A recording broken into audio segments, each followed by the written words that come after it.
3 days after my daughter's wedding, I received a thick stack of legal documents from her new husband.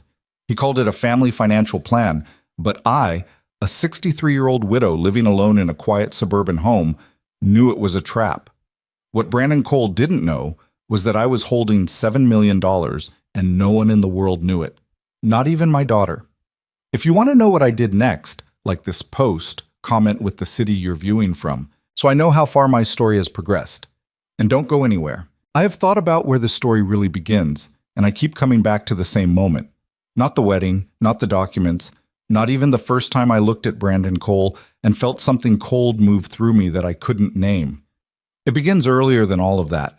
It begins the morning my husband died. Gerald Parker passed on a Tuesday in late October, 6 years before any of this happened. He died quietly, the way he had lived, without fuss, without drama, in a hospital bed with the blinds half open, an afternoon light falling across the floor in long, pale strips. I held his hand. I told him things I had been meaning to say for years.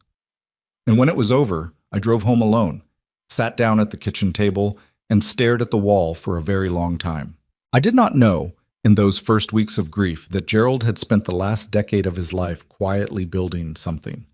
He had always been careful with money, not in a miserly way, but in the way of a man who grew up with nothing and never forgot what nothing felt like. He worked. He saved. He invested slowly and patiently, the way people used to before everyone decided that getting rich had to be fast or it wasn't worth doing. And when he died, he left behind an estate that stunned even our attorney, Martin Reeves, who had known Gerald for 30 years, $7,200,000. Martin sat across from me in his office, the papers laid out between us on the dark oak desk, and he watched my face the way people watch someone open a door. They're not sure leads somewhere safe. "Evelyn," he said carefully, "I want to make sure you understand the full picture." I understood it. I just didn't know what to do with it. I went home and I didn't tell anyone. Not Lily, not my sister Carol in Phoenix, not the neighbors I had coffee with on Thursday mornings. I paid off the house.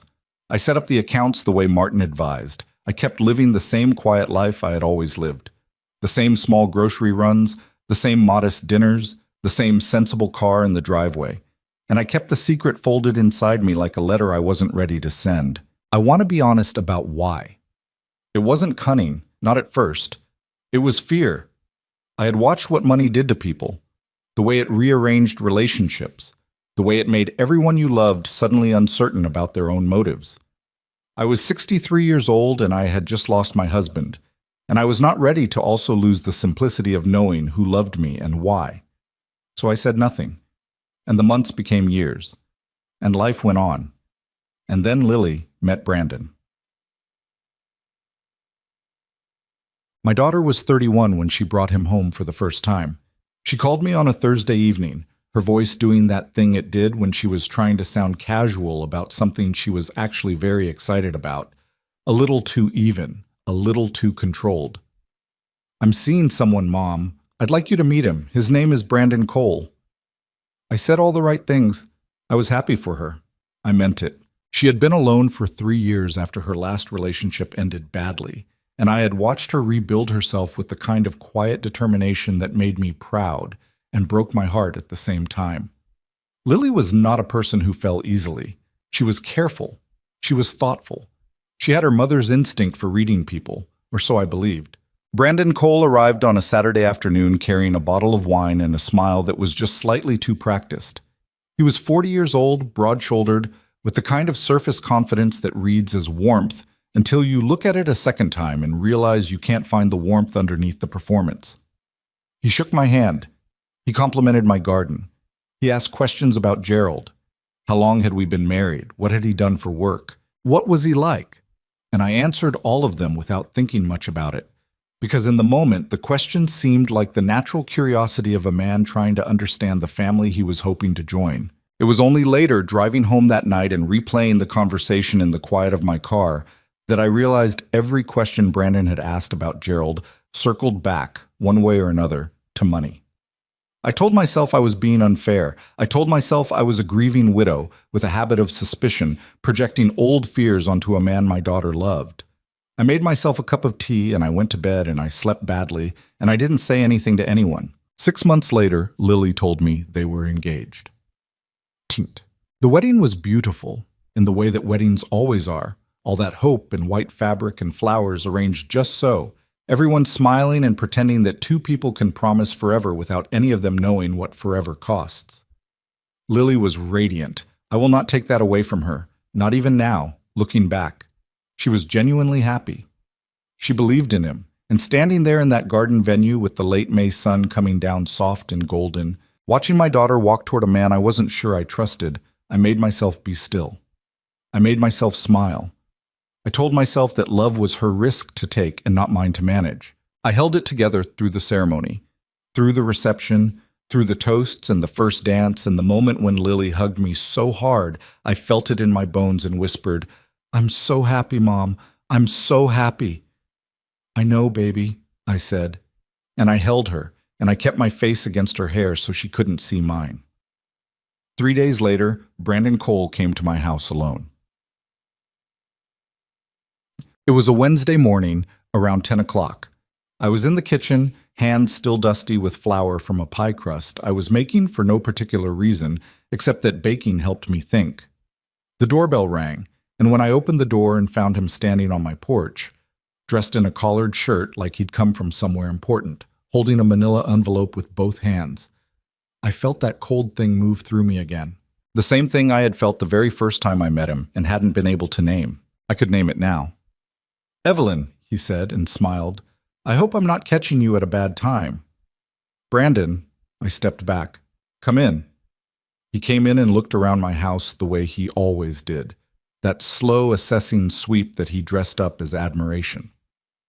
"Lovely place," he said.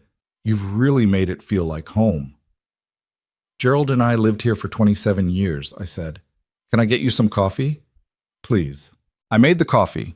I moved slowly. I kept my hand steady.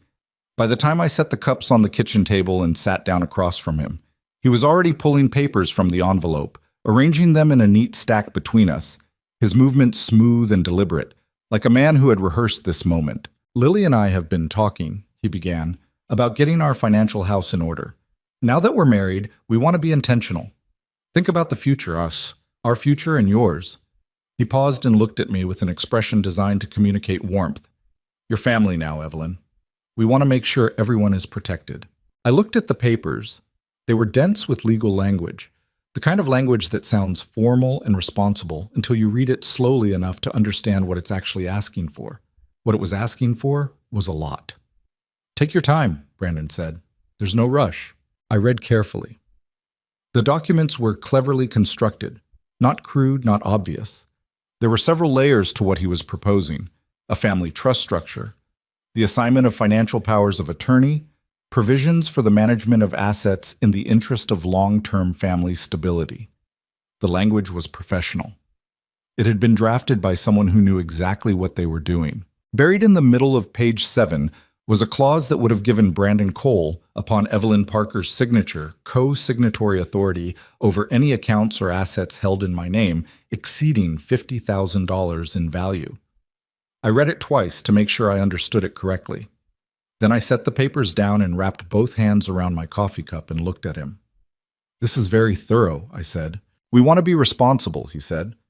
He was watching me carefully now, trying to read whether he'd won or lost. "Where did you have this drafted?" A slight pause. "A firm I've worked with before. Very reputable." "I'm sure." I nodded slowly.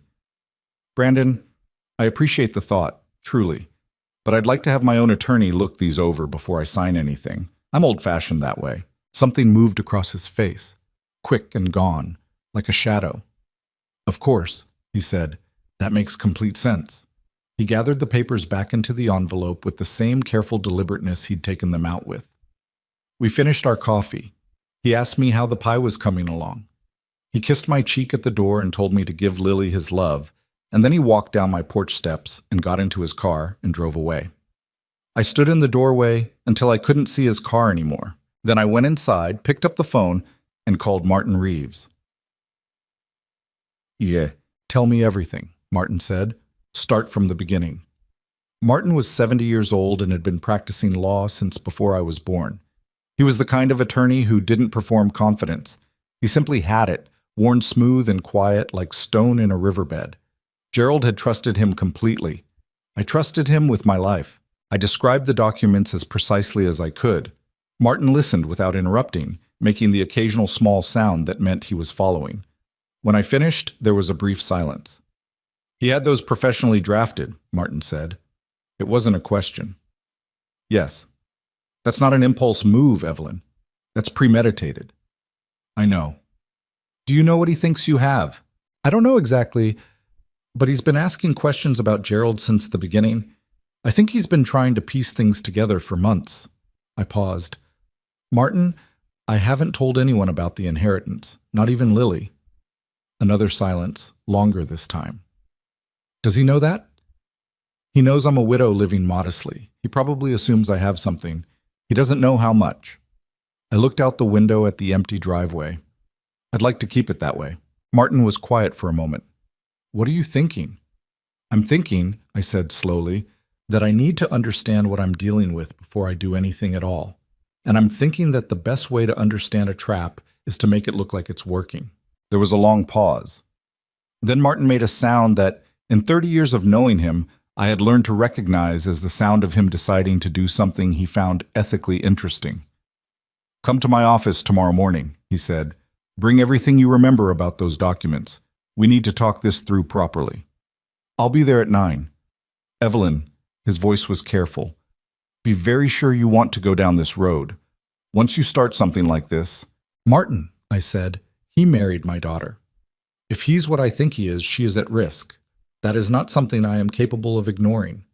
He didn't argue with that. That night, I sat at the kitchen table where Gerald and I had eaten 10,000 meals together, where Lily had done her homework as a child, where I had drunk coffee and planned nothing more complicated than a grocery list for most of my adult life, and I tried to be honest with myself about what I felt. I was afraid. Not of Brandon, not exactly, of what it would cost if I was right about him, of what it would cost my daughter, of the look on Lily's face when the thing she believed in turned out to be something else entirely. I was also angry, a cold, settled anger that surprised me with its clarity. I had buried a husband. I had spent 6 years living quietly and carefully and keeping my private life to myself.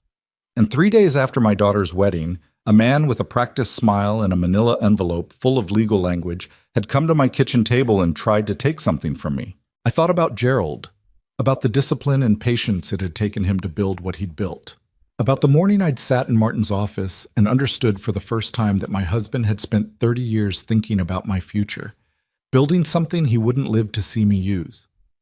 No, I thought, not this.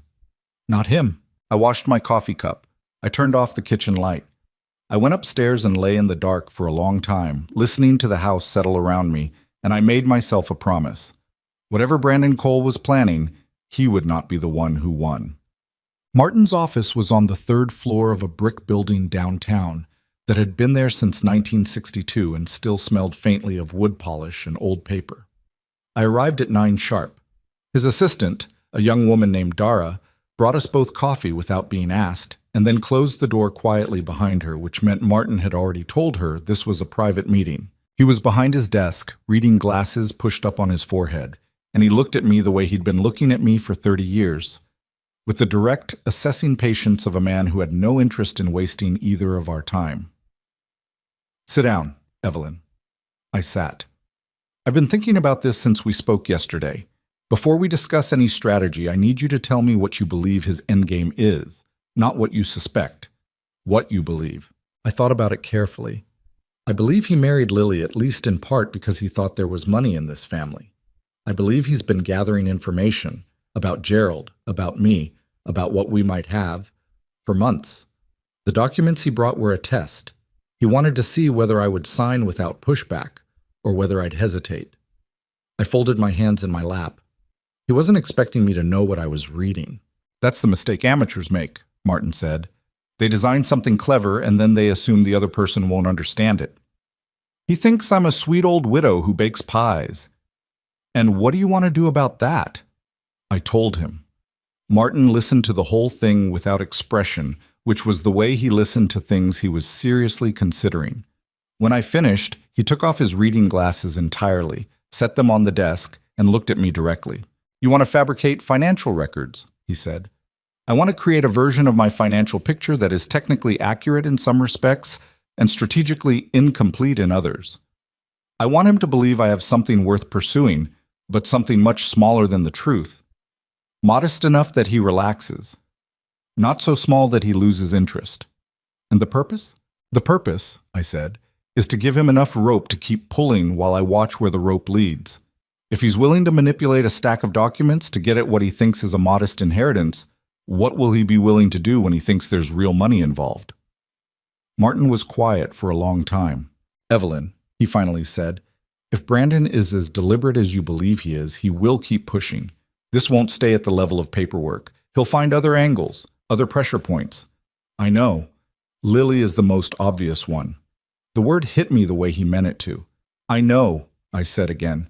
My voice stayed even. It cost something.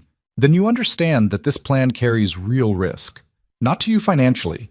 Your accounts are structured in ways he can't easily access without your active cooperation.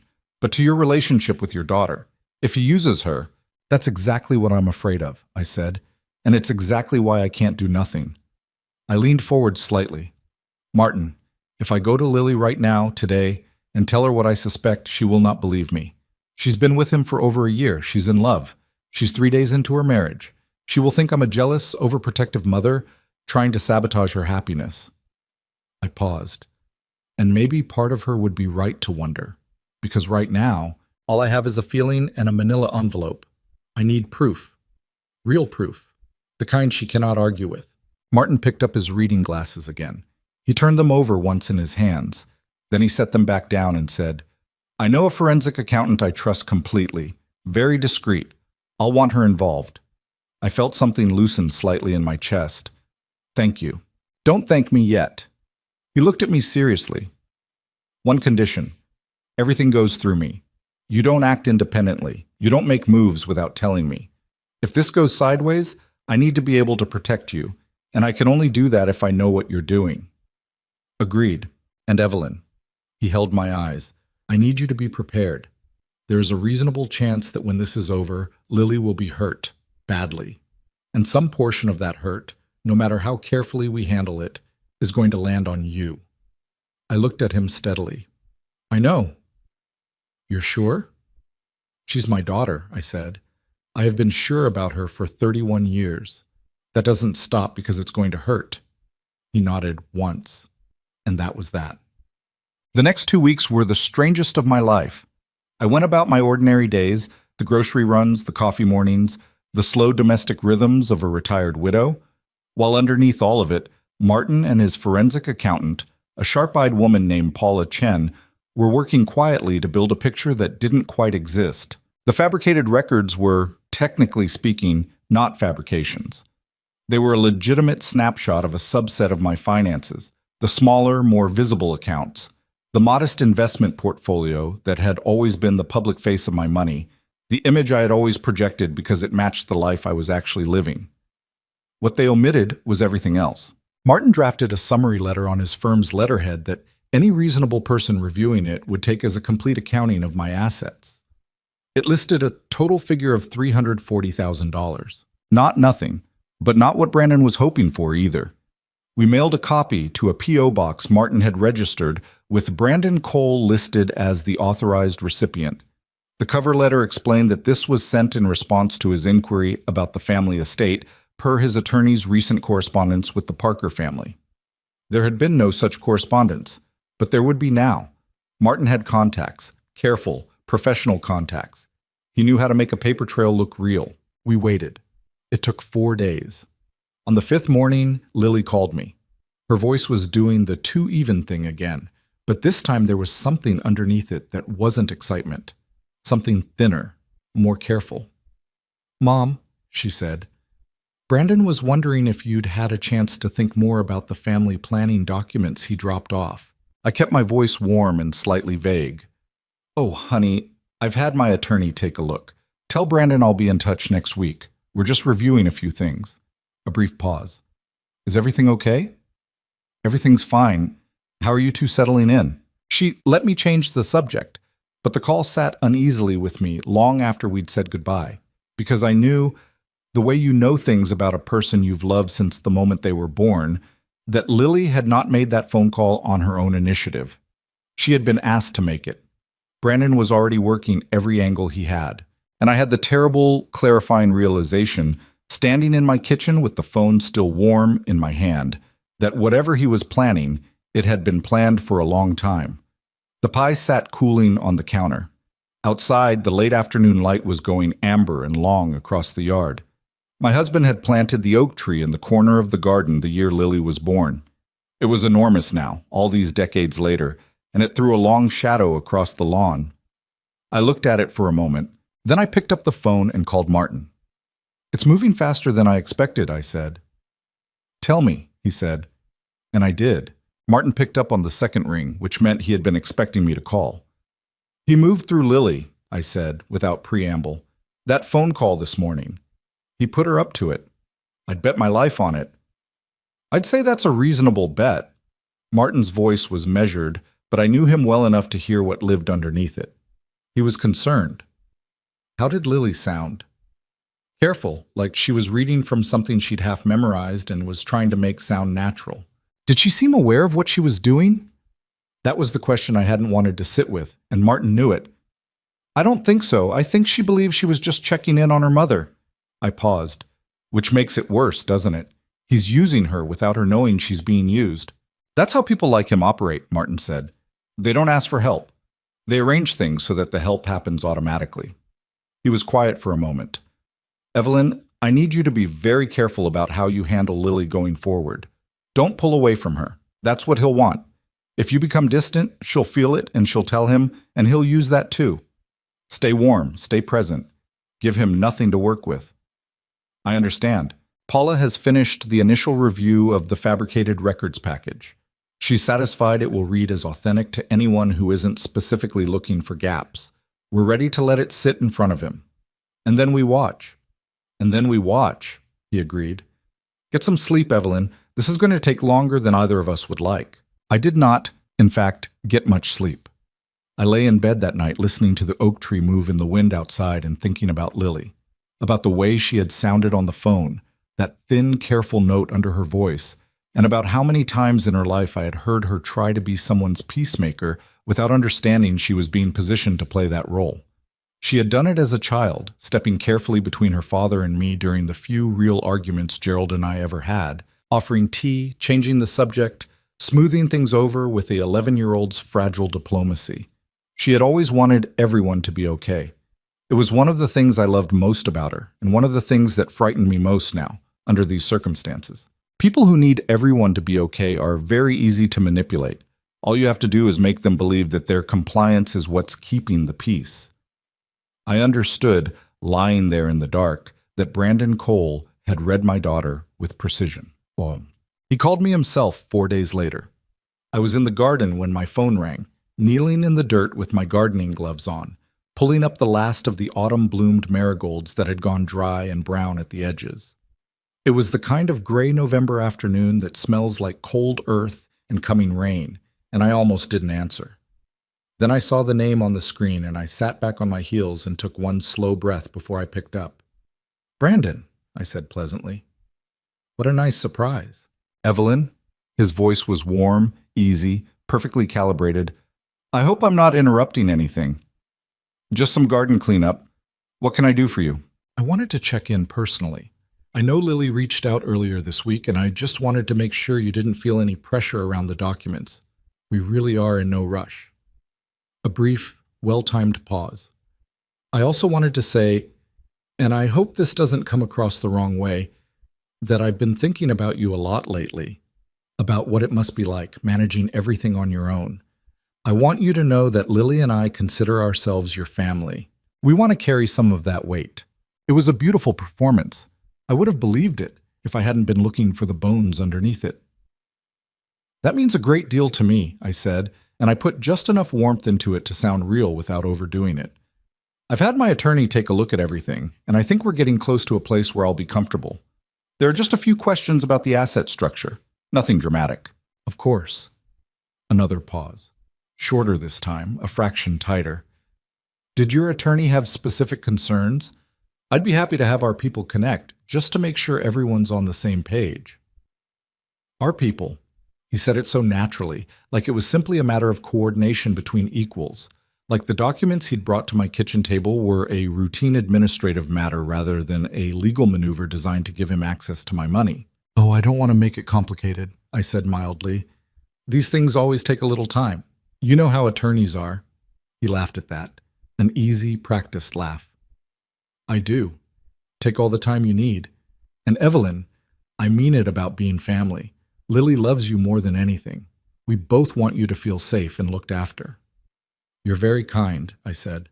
"Give Lily my love." I hung up and sat there in the cold garden for a long moment with dirt on my gloves and my heart beating hard in a way I hadn't quite expected. Not from fear, from fury. The contained, icy kind that had nowhere to go yet. He had used the word safe. He wanted me to feel safe and looked after, he had said, while in his other hand he was holding documents designed to remove my financial autonomy entirely. The audacity of it was almost architectural.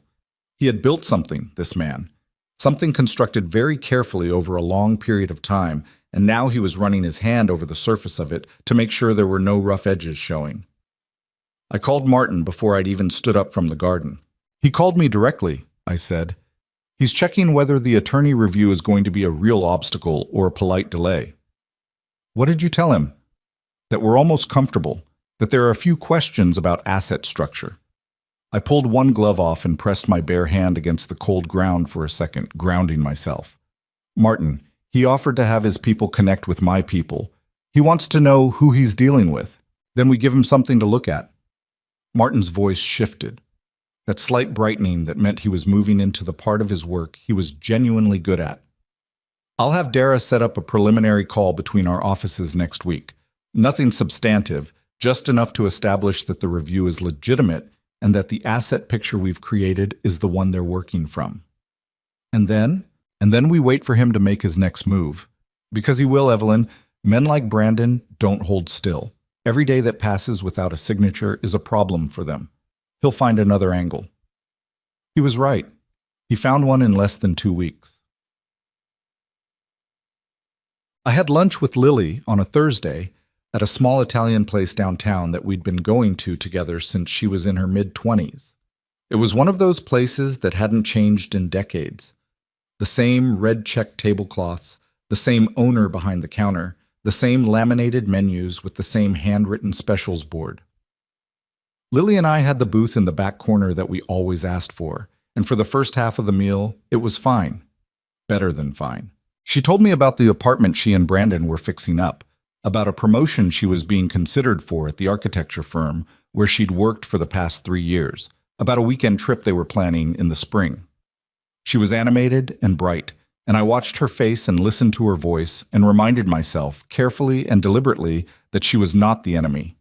She was never the enemy. She was the thing I was trying to protect. It was over coffee that her voice shifted. "Mom?" she said, and the brightness went down a few degrees. "Brandon mentioned that you've been working with your attorney on the family planning documents." "I have," I said. "Martin takes his time. You know that." "I know." She turned her coffee cup in her hands.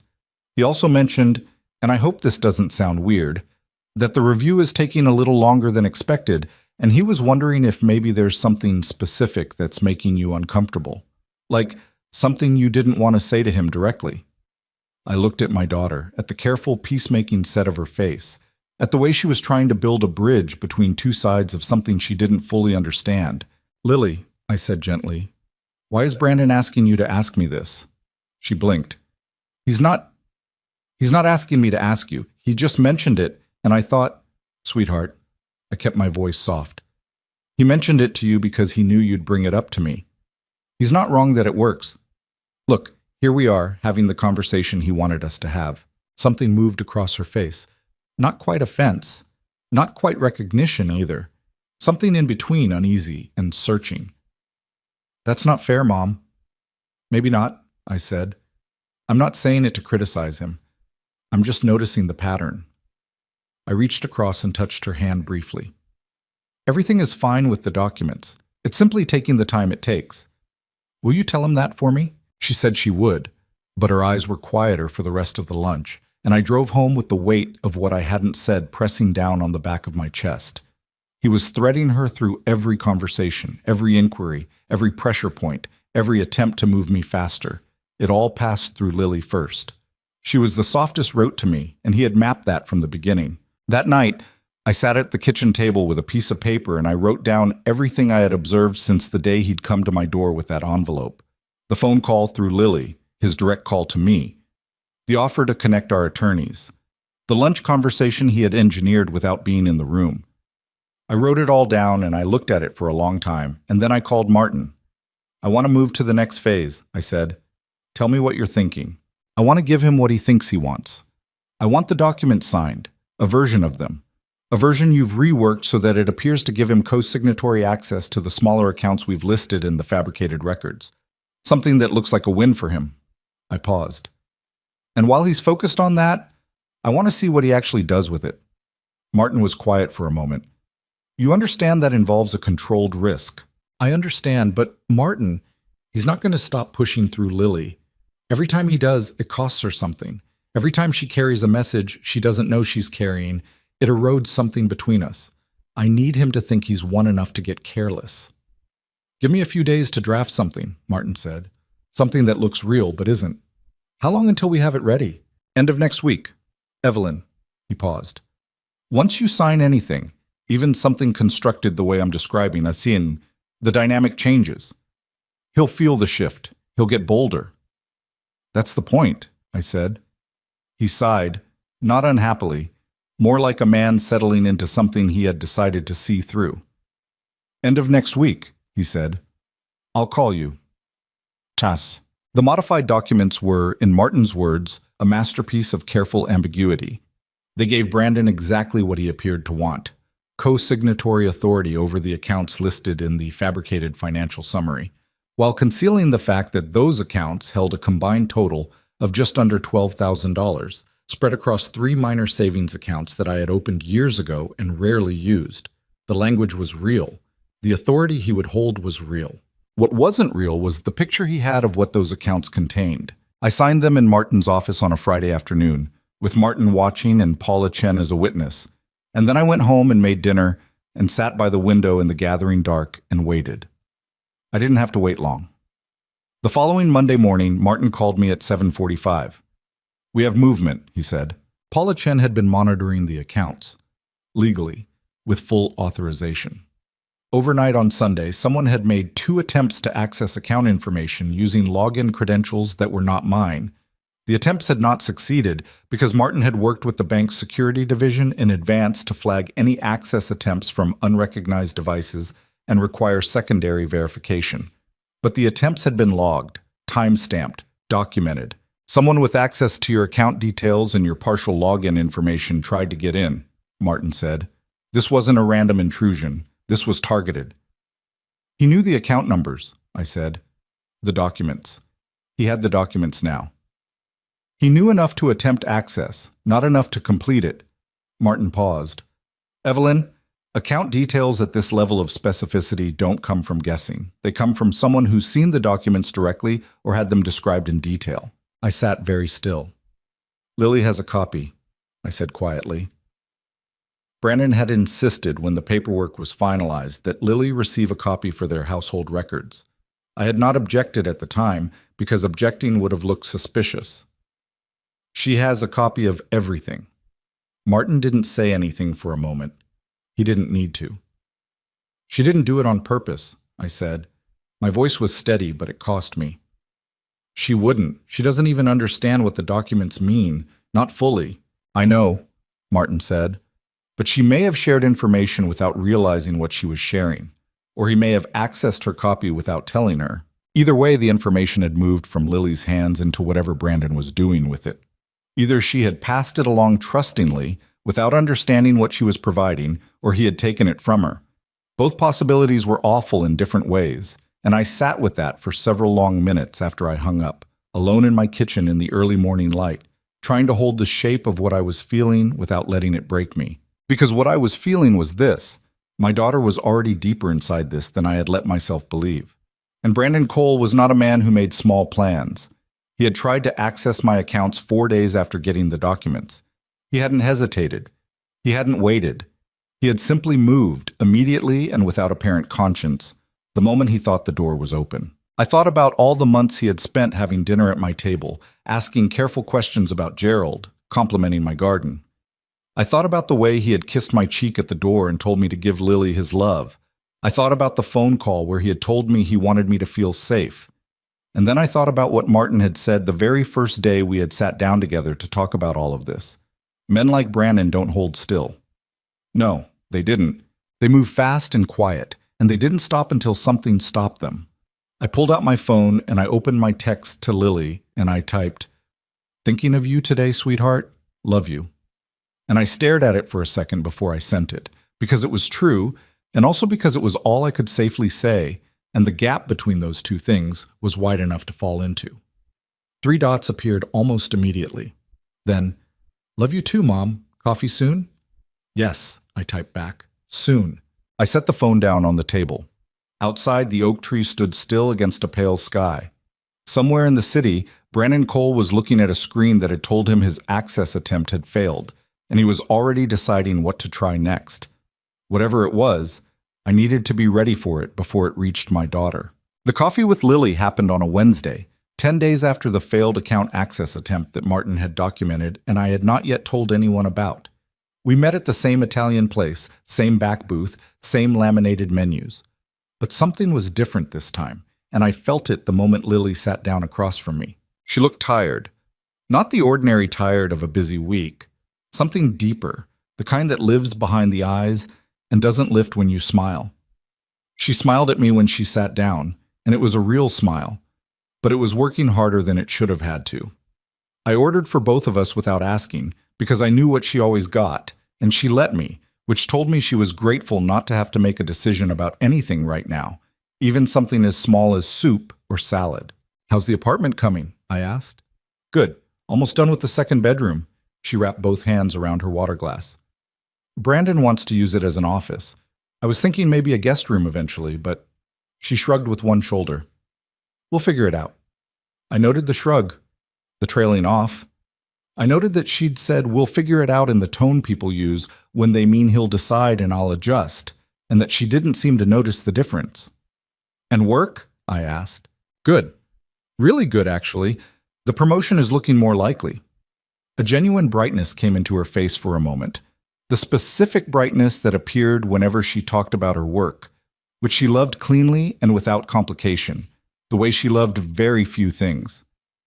"They're giving me the Henderson project. It's a full commercial redesign, probably 18 months of work. It's a big deal." "That's wonderful, Lily." "It is." The brightness faded a little. "Brandon thinks I should maybe not take on something that long right now, given everything we have going on with getting settled." She looked down at her water glass. "He might be right." I kept my face still. "What do you think?" She looked up. "I think I've wanted a project like this for 3 years." "Then I think you know what you want to do," I said carefully. She didn't answer that. Instead, she said, "Mom, can I ask you something?" "Of course." "The documents, the family planning stuff Brandon brought you." She met my eyes. "Is there a real problem with them, or are you just, I don't know, stalling?" The directness of it surprised me. Not because Lily wasn't capable of directness, but because of the particular shape of the question. The way it was Brandon's concern dressed up in her words, wearing her voice, looking at me through her eyes. "There's no stalling," I said. "Martin is being thorough. That's what I pay him for. Brandon says it's been 2 months. Brandon is right. Good legal review takes time. He's starting to think..."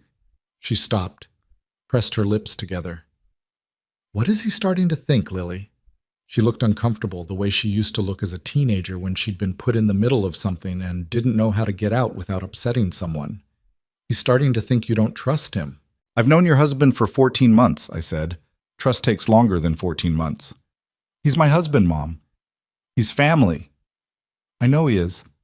I reached across and touched her hand, and I'm working through the documents as carefully and fairly as I can. That's all I can tell you right now. She accepted that because she had to.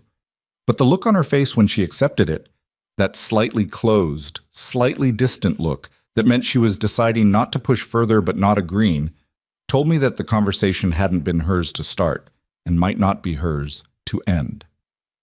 I told Martin about it that evening. I told him about the promotion too, about Brandon's suggestion that Lily not take on a long project right now, given everything they had going on. Martin was quiet for a moment. He's isolating her professionally, he said.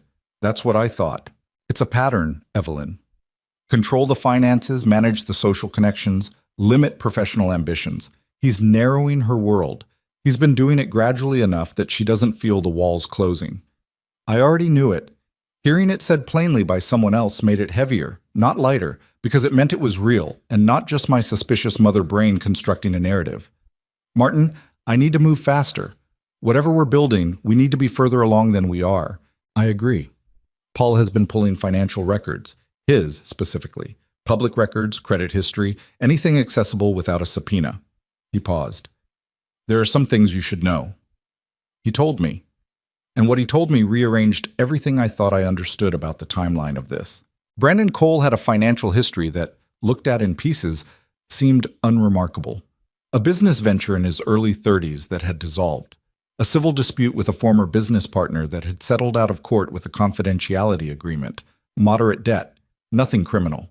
But Paula, who had been doing this kind of work for 20 years, had spotted something in the pattern of how the debt had accumulated and the timing of the business dissolution. The former business partner's name was listed in public court filings. She had found him. He talked to Paula, Martin said. Off the record, just as a private citizen. His story is, let's say it's consistent with someone who believes he was defrauded by a partner who knew exactly how to make things look legitimate right up until they weren't. I sat down. Brandon did the same thing to someone else. We can't prove it.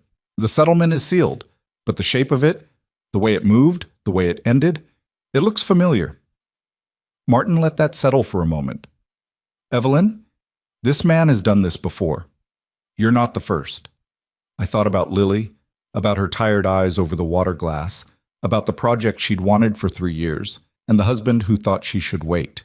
Then we don't have time, I said. We need to give him enough to force the next move. He tried the accounts and it didn't work. He's going to try something else, and the next thing is going to involve Lily more directly. I can feel it. Martin didn't disagree. He said he'd been thinking about the wedding footage. The videographer, I said immediately, because I remembered the young man with the camera at the reception, the one who had been everywhere and nowhere, one of those invisible presences at big events who nobody pays much attention to because cameras at weddings are just part of the furniture. Brandon's side hired him, yes, but we've located the raw footage. All of it. The videographer is a freelancer, and he wasn't under any exclusivity agreement. He's willing to share the complete files. Why would he do that? A pause.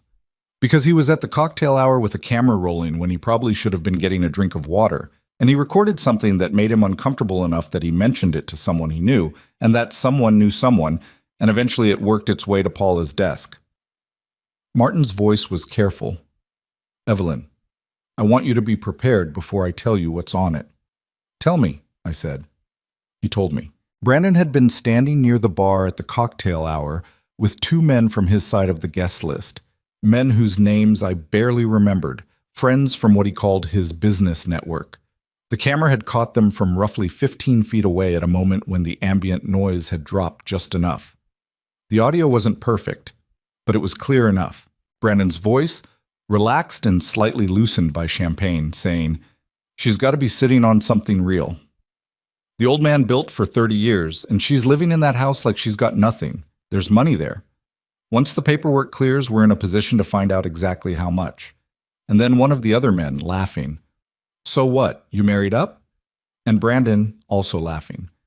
"Let's say I married strategically." I held the phone against my ear, and I didn't say anything for a long time. "Evelyn? I'm here." "I'm sorry," Martin said. And he meant it. I had known this man for 30 years, and I could tell when he meant something. "He said it out loud," I said. My voice sounded strange to me, flat and even. At the wedding reception, he said it out loud to his friends. He felt safe. He was among people he trusted, at an event that was supposed to be about joy and celebration. He wasn't thinking about cameras. Nobody ever thinks about the cameras at weddings, I said. Came out almost like a joke.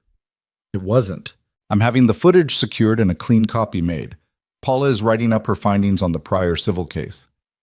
Martin pressed me once more to think carefully about the next step, because the next step is Lily, and once I take it, there is no version of this that doesn't hurt her. I know, I said. I know. I said it twice because the first time I said it, I wasn't sure I meant it, and the second time I was. I spent 3 days after that call deciding how to tell my daughter what I knew, not whether the weather had been decided the moment I heard that audio described, but how. The how was everything. Lily was not a woman who responded well to being presented with conclusions. She needed to feel like she'd arrived somewhere herself, or the thing she arrived at wouldn't stick. She was stubborn and proud and deeply loyal, and those were wonderful qualities that were, right now, working against both of us. I called her on a Sunday morning and asked if she'd come to the house. Just the two of us, I said. I want to cook for you. She said yes without hesitating, the way she always did when I offered to cook, and I held on to that. The uncomplicated ease of that yes, like something I was afraid of losing. She came on Sunday afternoon, and I made the pasta she'd loved since she was a child, and we ate at the kitchen table where she had done her homework for 12 years, and for a while it was simply good. She talked about the Henderson Project. She had decided to take it, she told me, with a quiet defiance in her voice that made me want to applaud. She'd told Brandon she was doing it. He hadn't been happy, but he'd accepted it. Good girl, I thought. Hold that. After dinner, when the plates were cleared and the kitchen was quiet, I said, Lily, I need to show you something, and I need you to look at all of it before you say anything. She went very still. I had the documents Martin had prepared laid out on the table. The financial records showing the attempts to access my accounts. Paula's summary of Brandon's prior civil case, stripped of the sealed information but describing the pattern clearly. And on my laptop, the wedding footage. Mom, Lily said. Her voice was already defensive, already tightening. What is this? Just look, I said. Please, look at all of it first. She looked. She read slowly, the way she always read. Carefully, page by page, her eyes moving across every line. I watched her face, and I kept my own face as neutral as I could manage, which was difficult because I loved her, and it was hurting her, right in front of me, in real time, and I had to let it. When she got to the account access report, she stopped. Someone tried to access your accounts? Yes. When? About 6 weeks ago, 4 days after the documents were signed. She looked at the timestamp. She looked at it for a long time. Then I played her the wedding footage. I turned the laptop toward her and I pressed play, and I watched her watch the screen, and I watched the moment it reached the part where Brandon's voice said, "I married strategically," and I watched what happened to her face. She didn't cry. I had expected her to cry. Instead, she went absolutely still. The kind of stillness that is the body's response to something too large to move through. And she sat there with her hands flat on the table and her face doing something complicated and controlled that I recognized because I had been doing it myself for 2 months. She stopped. That's from the reception. Yes? His voice? Yes. She reached out and closed the laptop herself, carefully, like she was putting something away. Then she sat back in her chair. You've had this for how long? I got the call about it a few days ago. I wanted to be sure before I brought it to you. And the account access, you think the account information was in the documents. You had a copy. She flinched. Not a large flinch. Lily was not a large gesture person. But I saw it. You think I gave it to him? I think he may have taken it from you without telling you. I don't think you gave it to him deliberately. Not for a moment. Mom. Her voice cracked slightly on the word, and then she controlled it. I need you to tell me everything you know, from the beginning. So I did. I told her about the first documents and the call to Martin, about the fabricated financial picture, about the modified co-signatory paperwork, about Paula Chen and the prior civil case and the pattern that Paula, with 20 years of experience, had recognized immediately. I told her all of it, holding nothing back. And I watched my daughter absorb it piece by piece with an expression that moved through several different kinds of pain. When I finished, she was quiet for a very long time. You didn't tell me, she finally said. No. You let me carry messages for him. That lunch where I asked you about the attorney review, that was him. I know. You knew it was him and you didn't tell me. Her voice was not accusatory. It was something worse, bewildered, like someone trying to understand a map that kept changing. If I had told you 2 months ago, Lily, what would you have believed?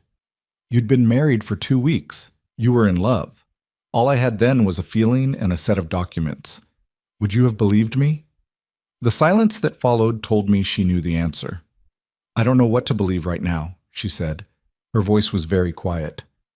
I need to go home. I know. I'm not saying you're wrong. She pushed her chair back and stood. I'm not saying that. I need to think. She hugged me at the door, brief and tight, the way she hugged me when she was holding something too big to put down. I held on for an extra second. Lily, I said, don't tell him what I showed you, not yet, please. She pulled back and looked at me. Her eyes were dry and very serious. Why? Because if he knows we know, he becomes unpredictable. Right now, we have the advantage. Please. She looked at me for a long moment. Then she nodded once and walked to her car.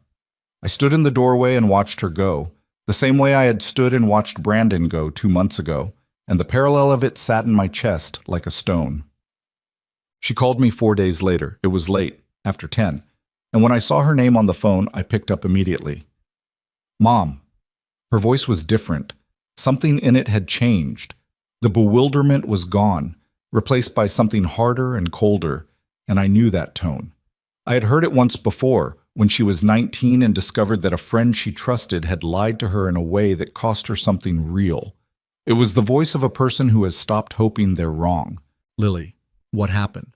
I went through his computer. A pause. I know I probably shouldn't have, but I couldn't stop thinking about the account access and I thought, I just needed to know. Another pause, longer. Mom, he has a browser history going back months. Search after search. Trust fund access structures, marital asset laws, inheritance tax loopholes, how to contest a will, financial power of attorney scope. Her voice wavered for just a second and then steadied. He searched my name combined with the word inheritance. He searched your name combined with the words estate value. He did it on our home computer, Mom, in our apartment while I was asleep. I sat down on the edge of the bed and pressed my free hand flat against my knee to keep it from shaking. Lily, I'm not done. She took a breath. There's an email, drafted but never sent, sitting in his drafts folder. It's addressed to someone named R. Whitfield. I don't know who that is. It says he's working on the Parker situation and expects a resolution within the quarter and that the secondary approach through the daughter has been effective but may need to shift to direct pressure if the asset review delays continue. The Parker situation. The secondary approach through the daughter. I closed my eyes. He wrote that, I said. He wrote that in a draft email on your shared home computer. He probably thought I'd never look. Her voice had that exhausted flatness that comes after the worst thing has been confirmed. He was that sure of me. I didn't say anything for a moment, because what was there to say? He had been that sure of her. He had read my daughter, her loyalty, her trust, her need for everyone to be okay, and he had made himself so central to her sense of stability that he had stopped being careful. He had gotten comfortable. He had stopped hiding the bones of the thing because he believed she would never look for them. What do I do? Lily asked. Her voice was very small. Not the smallness of weakness, why, the smallness of someone who has just walked into a very large, very dark room and is trying to get their bearings. You don't do anything yet, I said. You take screenshots of everything you found.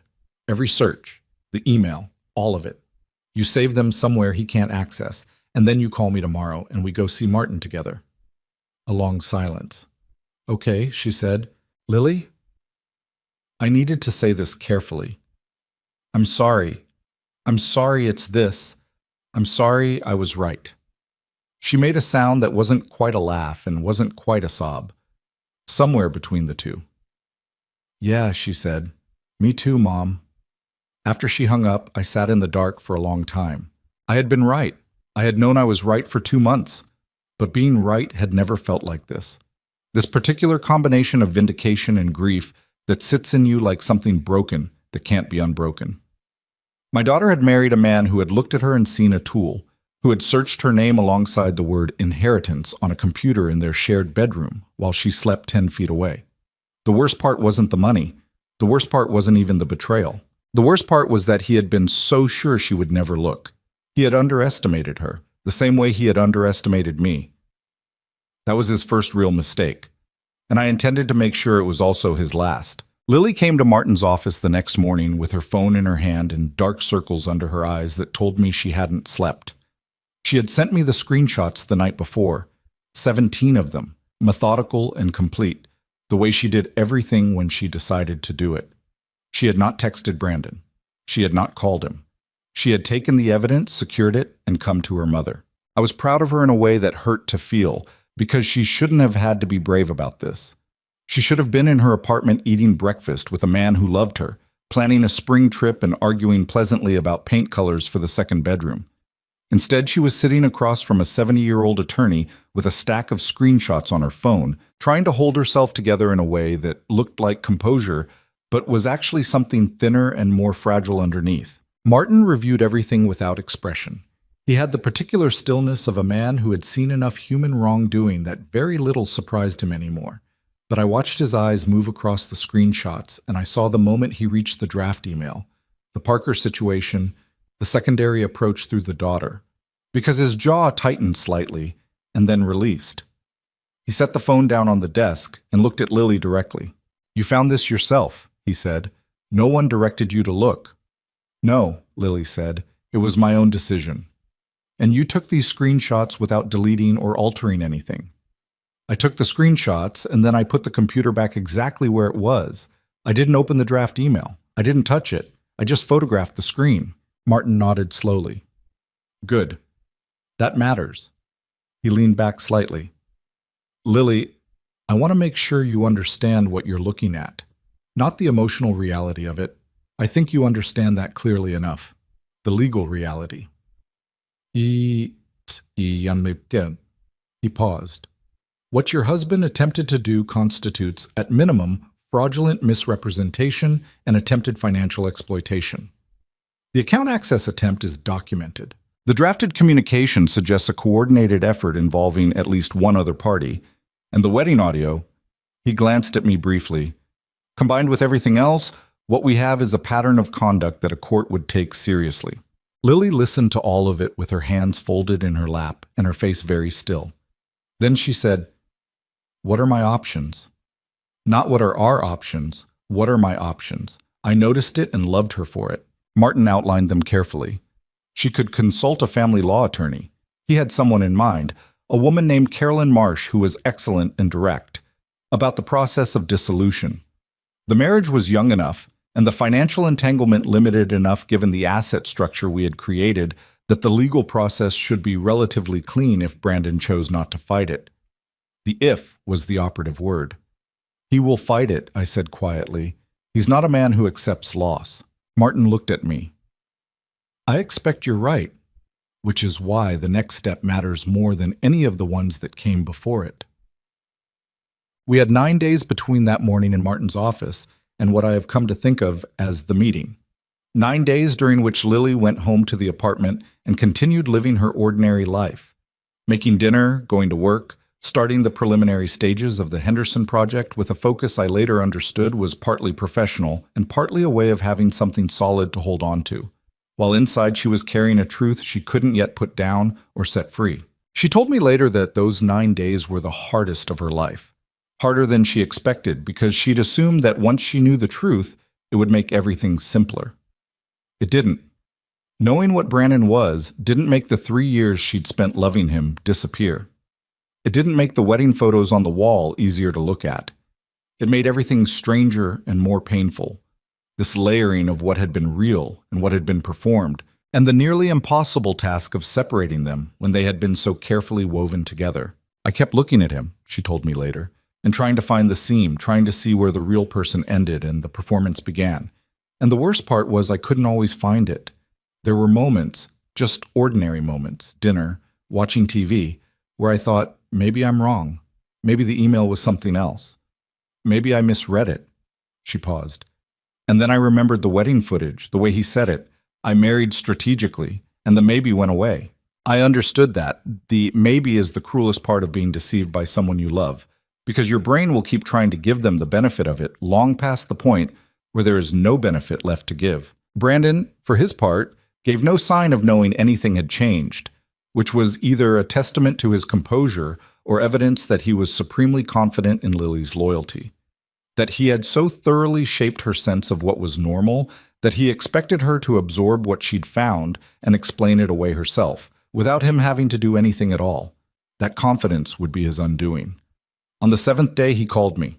"Evelyn," he said. Same warm voice, same practiced ease. "I wanted to check in. It's been a little while." "It has," I agreed. "How are you both settling in?" "Really well. Really well." A brief pause. "Listen, I wanted to raise something directly because I think that's the best way to handle it. I've been getting some feedback from my attorney that the review of your financial situation is creating some uncertainty for us on our end, from a planning perspective." Another pause. This one calculated. I could feel the calculation in it. "I want to be straightforward with you. If there are concerns about the structure we proposed, I'm open to revisiting it, but what I'd really like is to just get to a point where we all know where we stand, financially speaking. Where we all know where we stand, financially speaking." He was getting impatient. The 9 days of Lily's silence, her ordinary dinner-making and television watching, had not registered to him as dangerous. He thought the situation was simply stalling. He was pushing to accelerate it. "Brandon," I said, "why don't we set up a formal meeting? All of us, you, me, our attorneys. Let's put everything on the table and have a real conversation." A beat of silence. I could almost hear him recalibrating. Surprise at the directness, then satisfaction, because this was what he wanted. He thought I was finally conceding ground. He thought the meeting was his win. "I think that's a great idea," he said. "Let's make it happen." I called Martin immediately after. "He agreed," I said. "Of course he did." Martin didn't sound surprised. "He thinks he's walking into a negotiation he's already won. That's exactly what we need." "How long to prepare?" 2 days. Carolyn Marsh is already briefed. Paula will have the final documentation package ready by tomorrow afternoon." He paused. "Evelyn, I want to run through how this meeting goes. There are things I need you to let me handle, and moments where I'll need Lily to speak. We have to choreograph this carefully." "Tell me," I said, and he did. The meeting was held in Martin's conference room on a Thursday morning at 10 o'clock. It was a large spare room, long table, 8 chairs, windows overlooking the street below, and Martin had set it up deliberately. Our side of the table was arranged before Brandon arrived. Martin at one end, Carolyn Marsh beside him, Paula Chen with her documentation files closed and stacked precisely in front of her, Lily and me side by side in the middle. Brandon arrived 7 minutes late, which I suspected was intentional, a minor power gesture, the kind designed to make the waiting party feel they're operating on his schedule. He came in with his attorney, a younger man named Dayℹ, whom I had never met, who wore an expensive suit and the kind of expression that tried to project competence by projecting certainty, which are not the same thing. Brandon looked at the people assembled at the table, and for the first time in all the months I had been watching him, I saw something flicker in his face that wasn't part of the performance, something quick and uncertain, there and gone. He had expected a smaller meeting. He had expected, I think, mostly me, a widow with her elderly attorney, a manageable situation, a conversation he could control. Instead, he found a conference room with a forensic accountant and a family law specialist, and his wife sitting with her hands folded and her face doing the same controlled, careful thing that mine did. He recovered quickly. He always recovered quickly. "Martin," he said pleasantly, taking his seat. "Good to finally do this properly." "Brandon?" Martin was courteous and nothing else. "Thank you for coming. Let's get started." What followed was 40 minutes that I will remember for the rest of my life. Not because they were dramatic in the way people usually mean when they use that word, but because they were the opposite. They were quiet and relentless and devastating in the way that a very careful, very thorough person dismantles something that has been built to look like one thing and is actually another. Martin began with the account access attempt. He presented the bank's security log, dates, timestamps, the flagged device origin. He presented it without commentary, simply laid it on the table and allowed Dayℹ to pick it up and read it. Brandon's face remained neutral. His attorney murmured something to him. Brandon nodded slightly. "We're not aware of any such attempt," Dayℹ said. "This would need to be investigated." "It has been," Martin said pleasantly. Paula Chen opened her files and walked through her findings with the methodical precision of someone who has testified in court enough times to know how to make complexity legible to people who aren't specialists.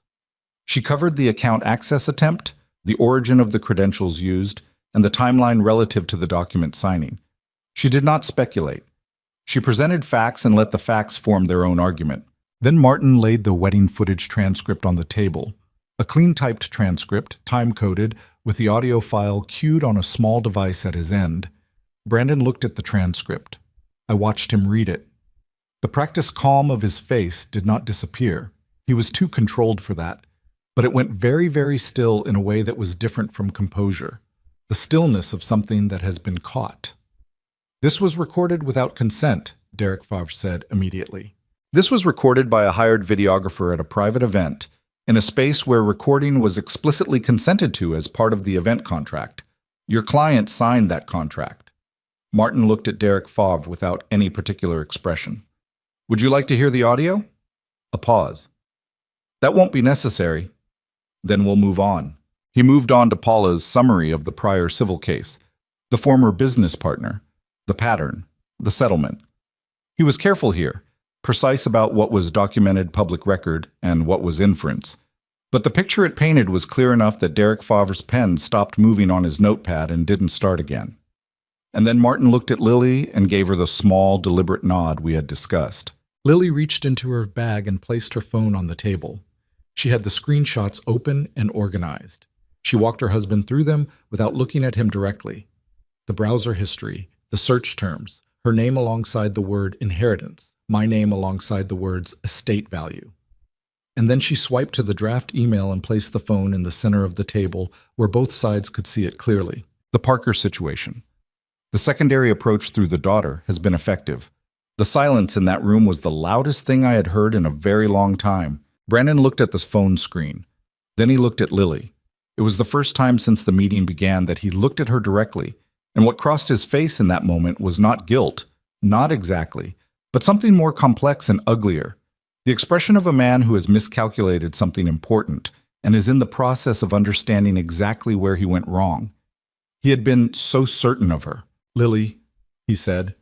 His voice was careful, the warmth dialed back, something more calibrated underneath it now. "I can explain." "You don't need to," she said. Her voice was steady. "I'm not here to hear an explanation. I'm here because Martin needed me to be."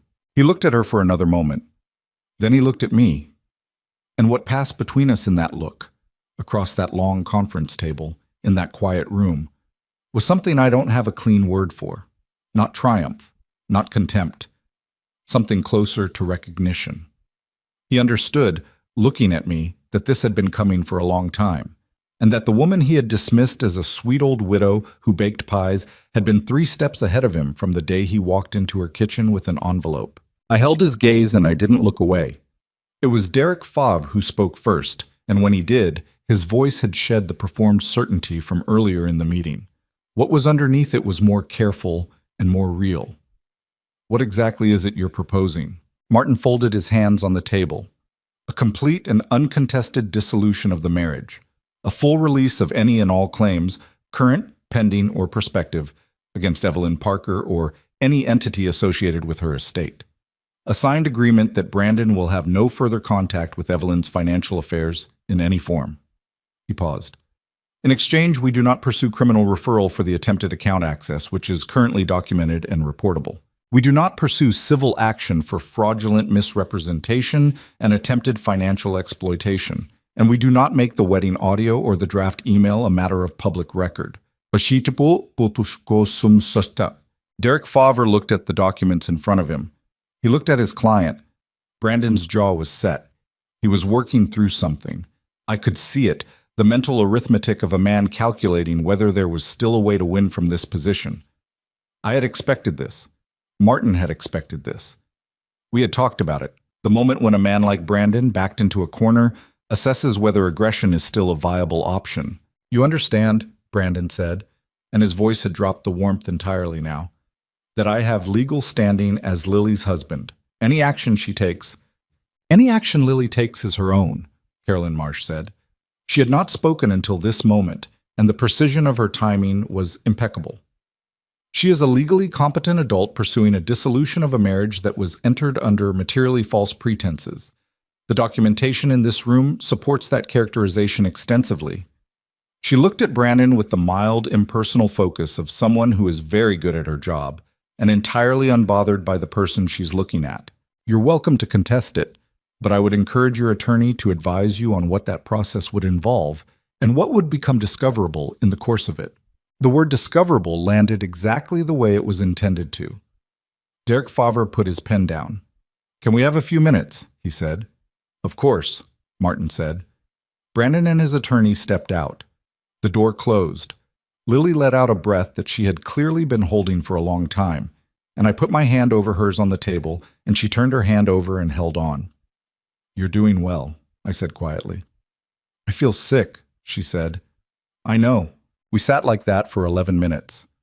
When the door opened again, Dayℹ came in first, alone, and the expression on his face told me before he said a single word. "My client is prepared to discuss the terms of a resolution." Brandon came back in and sat down. He would not look at Lily. He would not look at me. He looked at the table in front of him, and he answered Martin's questions when they were directed at him, and he reviewed the documents that Carolyn Marsh slid across the table with the focused, compressed attention of a man who is trying very hard not to let anyone in the room see what losing feels like from the inside. It took another 2 hours to work through the specifics. There were moments of friction. His attorney pushed back on language, proposed modifications, tested edges.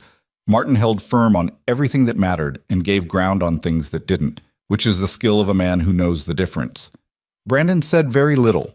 He answered direct questions directly and offered nothing else. And I watched him across the table and thought about the man who had come to my kitchen with his practiced warmth and his manila envelope. And the distance between that man and this one was something I couldn't quite measure. At 12:47 on a Thursday afternoon, Brandon Cole picked up a pen and signed the dissolution agreement, the liability release, and the no-contact provision in their complete and legally binding form. He signed each document in the same careful, controlled way he did everything. No dramatic hesitation, no visible emotion. Just his name, 3 times, in blue ink. His attorney collected the originals. Martin kept the copies. Carolyn Marsh noted the time. And then Brandon pushed his chair back and stood, and without looking at either Lily or me, he buttoned his jacket, picked up his briefcase, and walked out of the conference room. His footsteps crossed the floor. The outer door opened and closed. And that was it. No final words, no confrontation, no moment of remorse or explanation or even anger directed outward. Just the sound of a door closing and then nothing. Martin set his pen down. Paula closed her files. Carolyn Marsh made a note on her legal pad. I looked at Lily. She was staring at the space where Brandon had been sitting, her hands still folded on the table in front of her, her face doing something private and complicated that I wasn't sure I was meant to see. She sat like that for a moment. Then she blinked and looked at me, and her eyes were dry, and she said, "Is it done?" "It's done," Martin said. She nodded. Once, slowly, like she was filing something away somewhere deep. We rode down in the elevator together in silence. In the lobby, Lily stopped walking and just stood for a moment in the middle of the marble floor, people moving around her, and I stood next to her and waited. Outside the glass doors, the city was doing what cities always do, indifferent and busy and continuing regardless of what had just happened on the 3rd floor. "Mom," she finally said. "Yes. Did you know? From the beginning? From the very first time you met him? I thought about being honest, and I thought about being kind, and I decided they were the same thing here. Not from the very first time, but soon after. There was something. I couldn't name it at first. Something that didn't sit right." She was quiet. "I loved him," she said. Not as a defense. just as a fact that needed to be said out loud before she could put it down. "I know you did," I said. "That's not nothing, Lily. That doesn't make you foolish. It makes you someone who loved a person who turned out to be something different from what he presented. That's not your failure. That's his." She looked at me for a long moment. Then she leaned her head against my shoulder, briefly, the way she used to do when she was small and tired, and I felt the weight of her, and I held very still. Outside, I had a cab passed. Someone was laughing on the other side of the glass. The afternoon light was coming in low and pale across the lobby floor. "What do I do now?" she asked. It was not a legal question. It was not a practical one. It was the question of a 31-year-old woman standing in the aftermath of something she had not expected, trying to figure out which direction to walk. "Now," I said, "we go get lunch, and then we take it one day at a time." She lifted her head. She straightened, and she walked out through the glass doors ahead of me into the pale afternoon, and I followed her, and behind us the door swung shut, and I did not look back. We got lunch at a diner 2 blocks from Martin's office. Not the Italian place. Neither of us suggested it, and neither of us needed to explain why. The diner was the kind of place that had been there forever, with cracked vinyl booths and coffee that came automatically, and a laminated menu with photographs of the food, which somehow felt exactly right for that afternoon. No pretense, no ambiance, just a place where 2 people could sit and eat without having to perform anything for anyone. Lily ordered a grilled cheese sandwich and ate half of it. I ordered soup and managed most of it. We didn't talk very much. We didn't need to.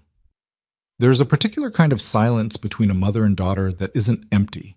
It's full, dense with everything that's been said and everything that doesn't need to be. And we sat inside it together while the lunch crowd moved around us and the coffee got refilled twice without us asking. At some point, Lily said, "I keep thinking about the dress." I looked at her. "My wedding dress," she said. "It's in a box in the closet. I don't know what to do with it." She turned her coffee cup in her hands. "Isn't that a stupid thing to think about right now?" "It's not stupid," I said. "There are about 47 more important things I should be thinking about." "There are," I agreed.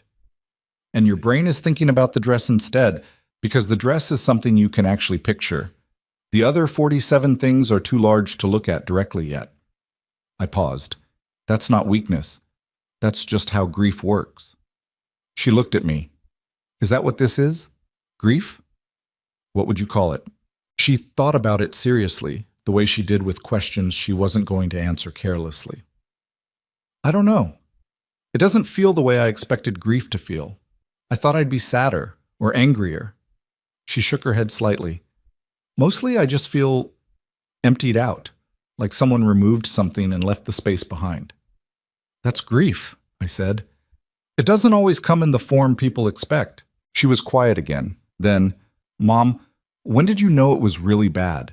Not just suspicious, really bad." I thought about the honest answer. "The phone call," I said. "The one where he told me he wanted me to feel safe and looked after."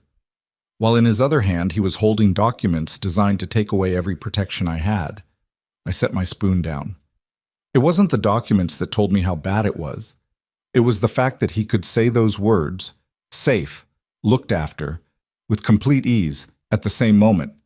That kind of compartmentalization is not something people acquire by accident. Lily absorbed that. "He was good at it," she said, and there was something complicated in her voice. Not admiration, but something adjacent to it, the reluctant acknowledgement of a skill she wished she hadn't been the target of. "He was very good at it," I said. "And that's not a reflection of your judgment, Lily. It's a reflection of how much practice he'd had." She looked at me steadily.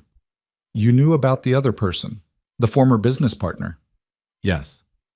"You didn't tell me that part." "No. I didn't think it would help in the moment. You had enough to deal with already." She considered that. "Was there more? Things you didn't tell me?" I looked at my daughter across the diner table, and I made a decision. "There may be," I said. "Things I'll tell you when you're ready. Not because I'm protecting you, because some of it needs time before it's useful rather than just painful." I held her gaze. "But I want you to know that there are no more surprises that are going to hurt you. The things I haven't said yet are things that explain the shape of it, not new wounds." She held my gaze for a long moment, then she nodded. "Okay," she said. "I'll trust that." The fact that she said it, that she still could, after everything, was the thing that undid me more than anything else that had happened that day. I looked down at my soup bowl and I kept my face steady, and I breathed through it, because she didn't need my tears right now. She needed my steadiness. There would be time for the rest of it later. The weeks that followed were not a recovery. I want to be clear about that, because I think we tell stories about hard things and we compress the middle. We skip from the crisis to the resolution like there's a clean corridor between them, when really there's a long, irregular stretch of ordinary days that have to be lived through one at a time without any guarantee of what they're leading toward. Lily moved out of the apartment and into a short-term rental a few miles from my house. She threw herself into the Henderson project with a focus that her colleagues apparently found slightly alarming and that I found completely understandable, because work was the one place where her effort produced predictable results and the ground stayed where she'd left it. She had good days and bad days. There were evenings when she called me and her voice was steady and almost bright, and there were other evenings when she called and didn't say much of anything, and I learned to tell the difference and respond to each accordingly. She did not talk about Brandon very much. When she did, it was in the past tense, with a precision that told me she was working hard to keep him in the category of finished things. I didn't push. I had said what needed saying. The rest was hers to process in her own time, at her own pace, with whatever tools she had available. What I noticed in those weeks was that she started making small decisions that were simply hers. She took the Henderson project. She adopted a cat, an orange tabby she named Rowan, who was, by her own description, enormous and opinionated and absolutely not a lap cat, which she had wanted, but she loved him anyway. She called her college friends, people she hadn't seen much in the past year, and started having dinner with them again. She let the world she'd lived in before expand back to its natural size. I watched all of it from a careful distance, close enough to be present, far enough to let her breathe. I was also, during those weeks, carrying something I hadn't yet said. Ok. I had told Martin, after the meeting, that I wanted to wait before telling Lily about the inheritance. He had nodded without asking me to justify it, because he understood the truth about the money needed its own moment, separate from the wreckage of everything else, or it would get tangled up in all the wrong things. It would look like a consolation prize. It would complicate her grief with something she hadn't asked to feel yet. So I waited. I went about my ordinary days. I baked. I worked in the garden as the winter loosened and the first pale green things began to push up through the cold soil. I had coffee with my Thursday morning neighbors, and I did not tell them anything, because that was still my private life, and I had learned over the past several months that the privacy itself had protected me, had protected everything. But I thought about Gerald. I thought about him more in those weeks than I had in years, which surprised me. Not the grief thinking, the missing him, the reaching for him in small, automatic ways, but a different kind of thinking, more like a conversation. Like I was reviewing with him what had happened and asking him what he made of it, and hearing, in the silence, the patient particular quality of his answer. Gerald had built the money quietly, over decades, out of discipline and foresight, and a deep belief that the people he loved deserved a future he might not be alive to see. He had left it to me without conditions or instructions, trusting me to understand what it was for. I had kept it secret not from wisdom, at first, but from fear. Fear of what it would change. Fear of losing the simplicity of being loved for the right reasons. And then a man had walked into our lives who loved nothing at all for the right reasons, and the secret had protected all of us. The money that Gerald built quietly had become, in its invisibility, the thing that kept Brandon Cole from getting what he came for. I thought about that, about how the patience of one man's life had become the shield for the women he left behind. And I thought that whenever I finally told Lily, that was the part of it I most wanted her to understand. Not the amount, not the legal structure, not the strategic brilliance of Martin's planning. The human part. The part that was Gerald sitting at the kitchen table 30 years ago, doing the math, thinking about tomorrow. The conversation happened on a Sunday in early March, about 7 weeks after the meeting. Lily came over for dinner, and Rowan came with her in a carrier that he was dramatically unhappy about, and the first 15 minutes were occupied by releasing him into the kitchen and watching him investigate every corner with the suspicious thoroughness of a very large cat who trusted nothing until proven otherwise. "He's incredible," I told her. "He knocked my coffee off the counter this morning," she said, "at 5 a.m., on purpose, while maintaining eye contact. He has strong opinions.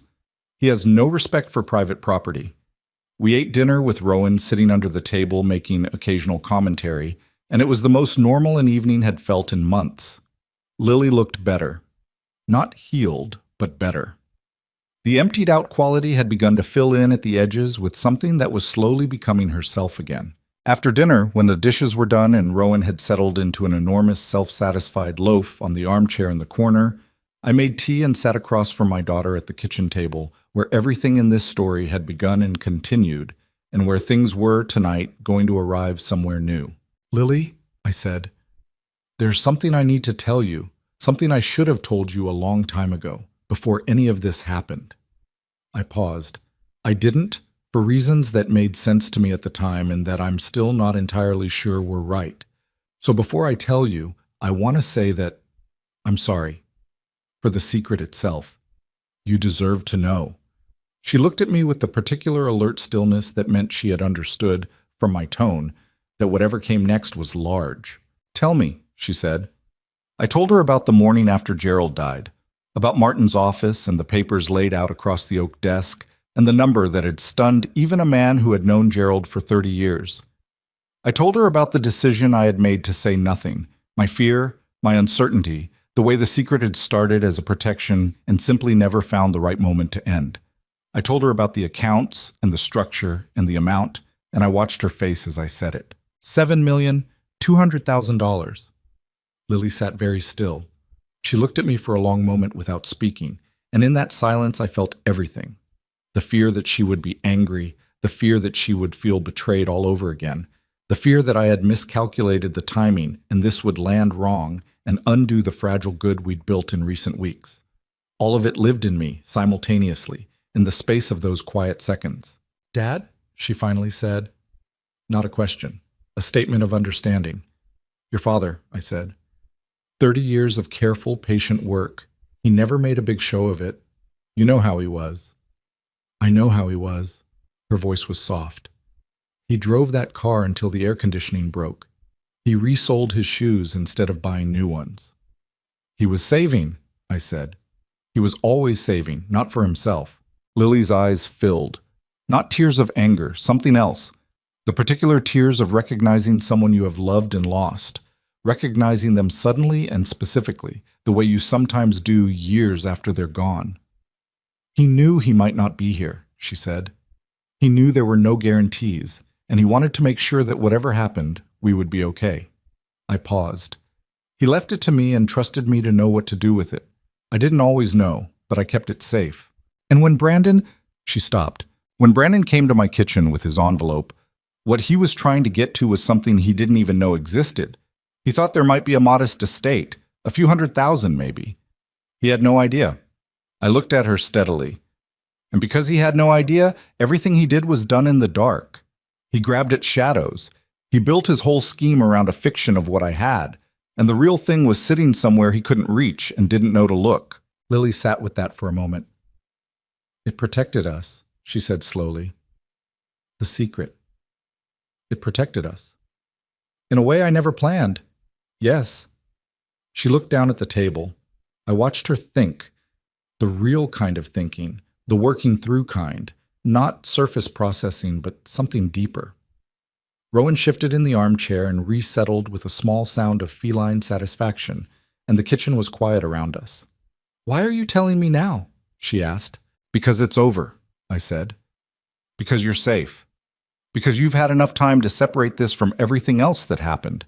And I didn't want the money to be the first thing you thought of when you thought of Brandon, or the last thing that defined that whole terrible period." I paused. "And because you're my daughter, and you have been carrying enough weight on someone else's behalf, you deserve to know what your father built for you." She looked up. "For me? For both of us. But yes, Lily, he thought about you. Every year he set money aside, he thought about you." My voice was not quite steady. I let it be unsteady. "He couldn't be here to protect you himself. He did what he could with the time he had. And if it hadn't existed, if I hadn't kept it exactly the way I kept it, Brandon Cole might have gotten close enough to damage things that couldn't be repaired." I held her gaze. "Your father protected you. He just did it 30 years in advance." The tears came then. Not quietly. Not the composed, controlled tears that Lily usually allowed herself. Real ones, the kind that come from somewhere below the place where composure lives. She pressed her hand over her mouth and she cried. And I got up from my chair and went around the table and sat beside her. And she leaned into me the way she had as a child. And I held her in the kitchen where Gerald had sat and planned and saved and loved his family, in the quiet, practical, unshowy way that some people love, not with declarations, but with decades of showing up. We stayed like that for a while. Rowan, displaying a sensitivity that belied his earlier destruction of private property, abandoned the armchair and came to sit at Lily's feet. When she finally straightened and wiped her face with both hands and took a long, unsteady breath, she looked at me and said, "I don't know what to do with that information. You don't have to do anything with it today. It's a lot of money." "It is. What are you going to do with it?" I had thought about this more than she knew.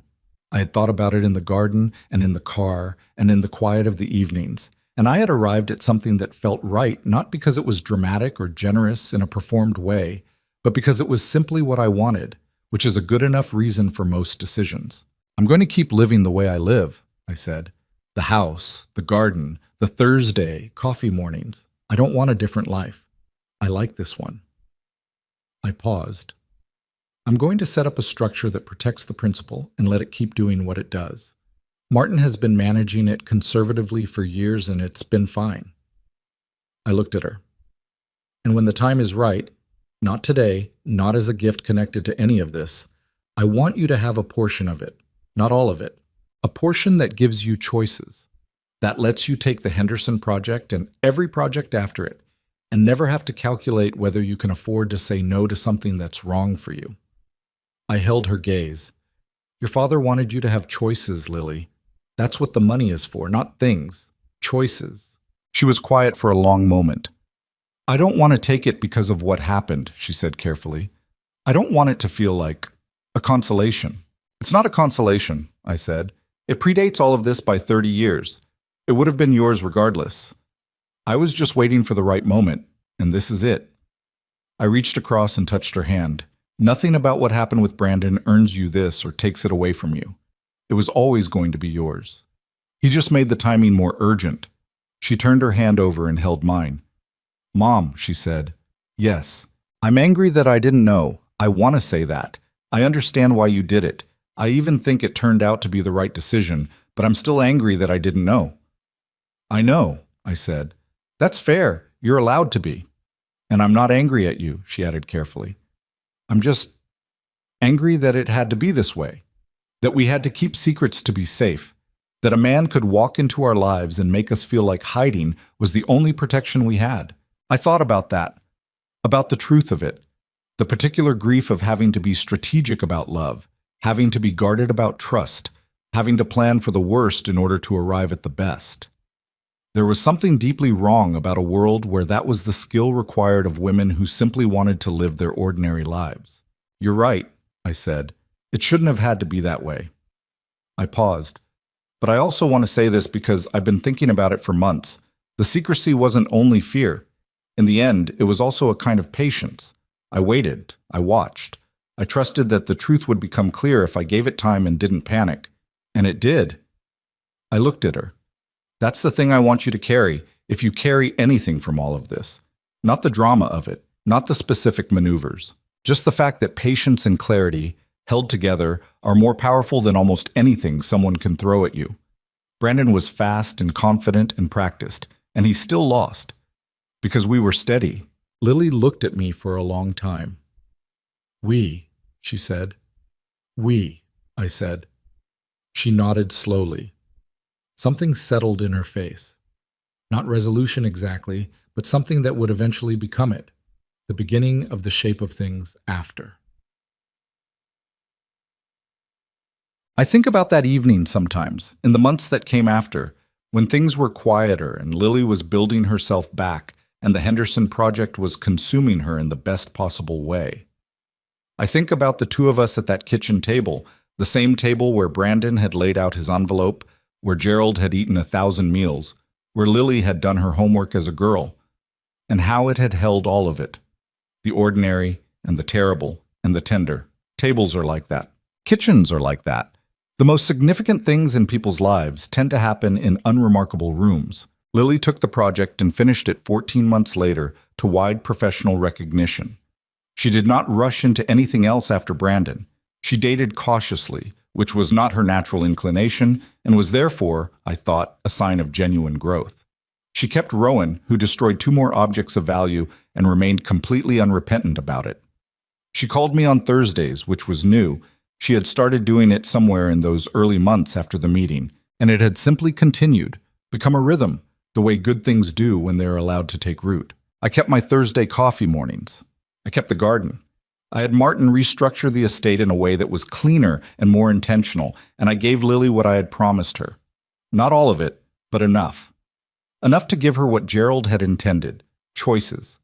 The freedom to say yes to the right things and no to the wrong ones. And the knowledge that the ground would hold. She cried when the transfer was completed. I did not, because I had cried my portion of it on the night I finally told her, and this part felt clean and right and simply what it was. A father's love, traveling forward through time, arriving where it was always going. Martin retired 8 months after all of this concluded.